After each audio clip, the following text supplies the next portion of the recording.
Assalamualaikum warahmatullahi wabarakatuh.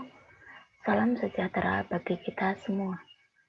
Pada pertemuan kali ini, di sini saya akan menyampaikan sebuah materi tentang peranan bangsa Indonesia dalam rangka perdamaian dunia. Peranan bangsa Indonesia dalam rangka perdamaian dunia terdiri dari peran dalam KAA atau Konferensi Asli Afrika, Misi Garuda, Gerakan Non-Blok, ASEAN, OKI, Jakarta Informal Meeting. Untuk tujuan pembelajarannya yaitu siswa dapat menyebutkan peran bangsa Indonesia dalam rangka perdamaian dunia. Siswa dapat menguraikan latar belakang bahasa Indonesia dalam rangka perdamaian dunia. Siswa dapat mengaplikasikan peran bangsa Indonesia dalam perdamaian dunia. Lalu seperti apakah sih politik luar negeri Indonesia? Dan landasan idealnya itu apa? Bentuk-bentuknya itu apa?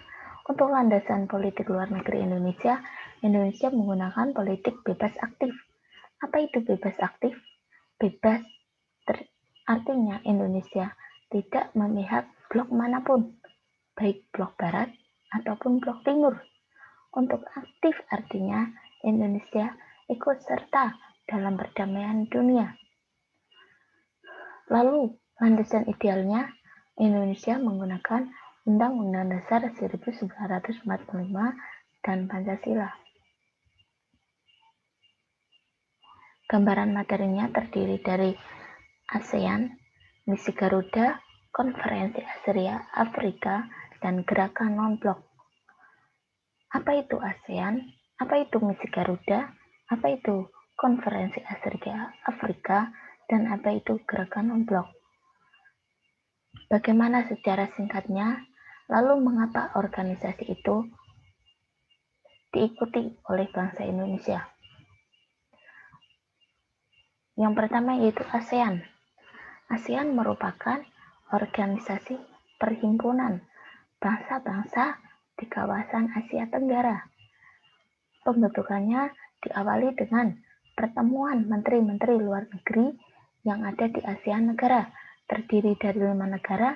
Yang pertama, Indonesia diwakili oleh Adam Malik, Malaysia diwakili oleh Tun Abdul Razak, Singapura diwakili oleh Raja Ratman, Filipina diwakili oleh Narsiko Rasmus, dan Tanat Komat mewakili Thailand.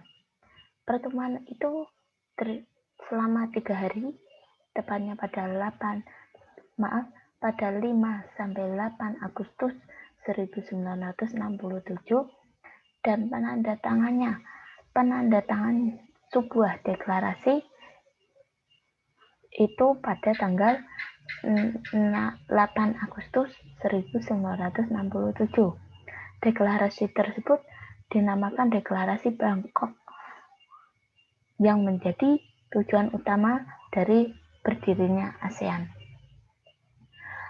Negara-negara yang mengikuti ASEAN yaitu terdiri dari Indonesia, Malaysia, Brunei Darussalam, Thailand, Filipina, Myanmar, Laos, Vietnam, Singapura. Logo ASEAN terdiri dari 10 ini menggambarkan sebuah anggota ASEAN. Kerjasama selanjutnya yaitu Indonesia mengikuti sebuah organisasi KONGA atau Misi Garuda. KONGA merupakan sebuah pengiriman kontingen militer yang disebut kontingen Garuda. Pada pertamanya mengikuti pada awalnya pengiriman kontingen Garuda dilaksanakan pada Januari 1957 untuk melaksanakan nasionalisasi di kawasan Timur Tengah. Dalam rangka mewujudkan perdamaian dunia, Indonesia mencerminkan sebuah peran penting dalam percaturan internasional. Percaturan yang menonjol adalah pengiriman kontingen Garuda ke luar negeri. Kontingen Garuda setelah melakukan nasionalisasi di Timur Tengah, selanjutnya juga ikut serta dalam melaksanakan perang saudara di Vietnam Utara dan Vietnam Selatan. Lalu kerjasama selanjutnya yaitu Indonesia ikut serta dalam Konferensi Asia Afrika. Tidak asing lagi bahwa Indonesia ikut serta dalam sebuah konferensi Asia Afrika. Berakhirnya Perang Dunia Kedua menimbulkan negara-negara adik kuasa, yaitu antara blok Barat dan blok Timur. Mereka berlomba-lomba untuk mencari negara adidayanya, termasuk di kawasan Asia dan Afrika.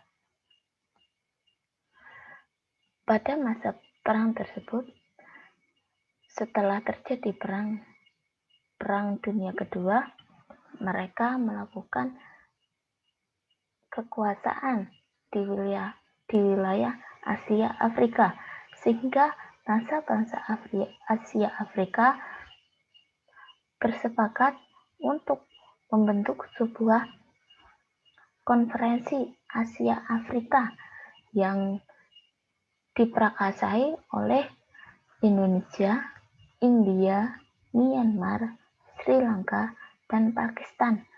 Mereka membuat pertemuan dengan gagasan untuk mengatasi masalah-masalah tersebut. Pertemuan pertama yaitu dengan adanya konferensi di Kolombo, sehingga disebut konferensi Kolombo. Indonesia sendiri diwakili oleh Andi Sastro Amijoyo, lalu Sri Lanka diwakili oleh Sir John Kotawala, Myanmar diwakili oleh UNU, dan India diwakili oleh Jawaharlal Nehru.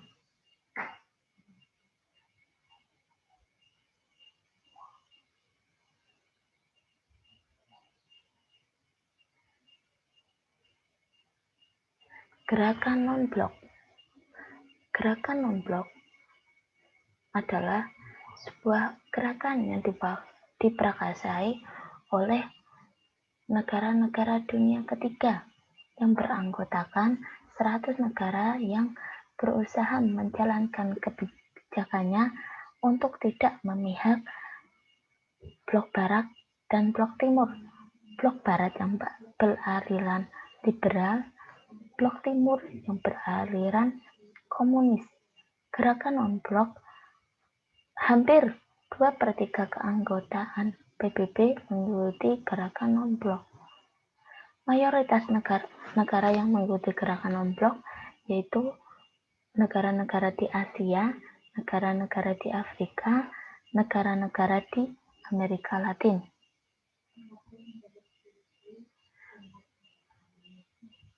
Indonesia dalam pendirinya organisasi gerakan non-blok. Indonesia dalam rangka mengikuti gerakan non-blok yaitu memprakarsai lahirnya gerakan non-blok dengan adanya kekhawatiran negara-negara dunia ketiga akibat persaingan blok Barat dan blok Timur.